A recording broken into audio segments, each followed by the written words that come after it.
Hello, this is Greg the Rural Economist. Today we're going to be talking about wild edibles, but I'm not going to be covering a specific plant. Wild edibles is kind of a passion of mine. Actually, anything to do with the procurement or production of food and or medicine is a big deal to me. Has been most of my life.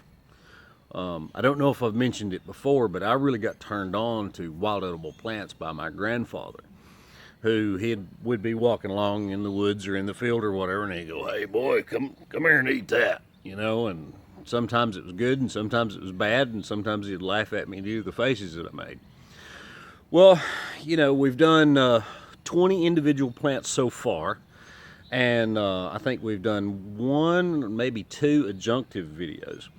In the process of that time, I've gotten a lot of comments and I've gotten several questions, either through comments on the videos, which I always appreciate. I always appreciate when you share or comment on a video, individual in-person questions, or questions through emails. So I wanted to kind of cover some of those and give you some basic thoughts on foraging, wild edible plants, and just food procurement.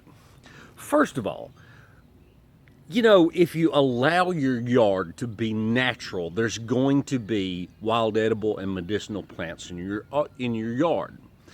There is a desire by a lot of folks, especially in the municipal areas and the suburbs and all like that, to have their yard look like the golf course, which I don't guess there's really anything wrong with it, but it just looks sterile to me, okay?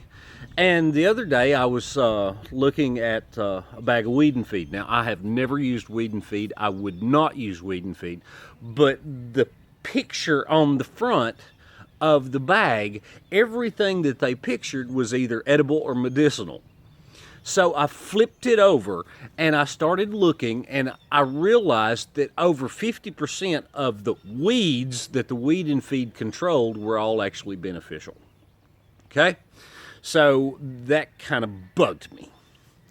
So if wild foraging is something that you want to do, unless you want to go do it somewhere else, avoid the weed and feed stuff, because it's going to just decimate everything that's of value in your yard. Okay? Now, secondly, somebody asked me locally why I didn't do the weed and feed thing. And not only is it due to the edible and medicinal things, it's also due to the fact that, loud car coming by, it's also due to the fact that these plants actually benefit your yard. Okay? Now, we haven't talked about dandelion yet, but I wanted to talk about it very briefly right now.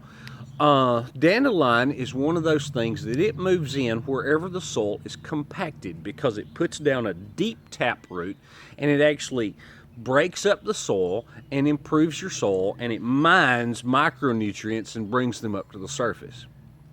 So having dandelion in your yard, I think it's pretty. Hey, look here. I think it's pretty, but it also benefits your yard. Okay? All right. Now, common names. I try to cover some common names, but I try to cover the dominant name first. Now, the reason that I cover some of the common names is because, that's what people know a plant is in a specific region.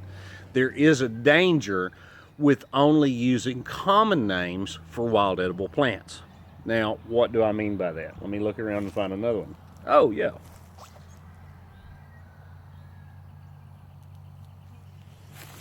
All right, chickweed, which I'll actually be covering either tomorrow or the day after.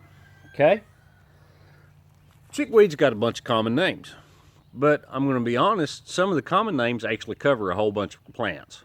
Now, I've had one comment on the video specifically about purple dead nettle, and that in certain regions it's called creeping Charlie. Well, I've come to find out that creeping Charlie is a very common common name and covers no less than 7 plants.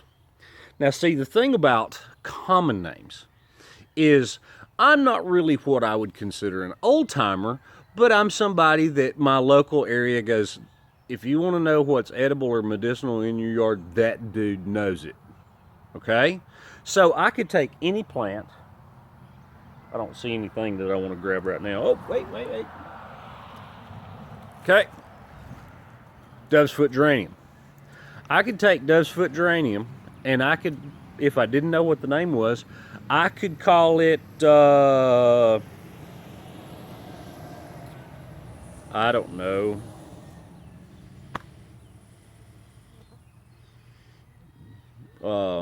Short myrtle. I could call it short myrtle. And if somebody asks me, well, what's that plant right there? Oh, it's short myrtle. Yeah, you can do this, you can do that. You know, have a little bit of knowledge behind it. That way people go, oh, okay. Well, if I tell enough people, then all of a sudden, even if it's just at a community level, all of a sudden, Dove's foot geranium is known as short myrtle. Okay. Now, I have come to find out that a lot of the plants that my grandfather taught me, he used regional or very, very small common names. As I would look at it, I'd go, okay, that's one that I remember. I'd take a picture and then I'd do research and then I'd realize, you know what, that's not even what it was at all. It's true that it was usable in the ways that he told me, but it was the completely wrong name as far as the dominant name. Now, why do I not then use the Latin names? Because I stink at pronouncing Latin. Okay? Now, nobody alive actually speaks Latin. You know, they do it for scientific thing, but it's a dead language. That's the reason they use it, because it no longer changes. A dead language doesn't change. Okay? But in all honesty, nobody alive knows how those things were pronounced. Okay? All right. Secondly, I've had some people ask me, well, could you forage and just have enough food for your entire family all year? Maybe. Okay? Now, even the hunter-gatherers, they did everything seasonally. Now, seasonally means that you have times of feast and famine. So it didn't take them long to introduce some degree of agriculture. And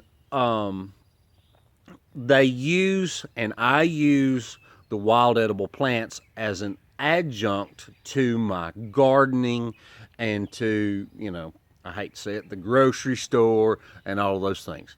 Now, if I could, now I honestly believe that I could go out in the middle of wherever, and as far as me, I could gather enough to sustain me. I don't think it would be an issue. Now, to do so for my family would be a bit more challenging. Could I do it? Most times of the year, yes, I could. If I did it in conjunction with hunting and some basal agriculture, then yes, I sure would.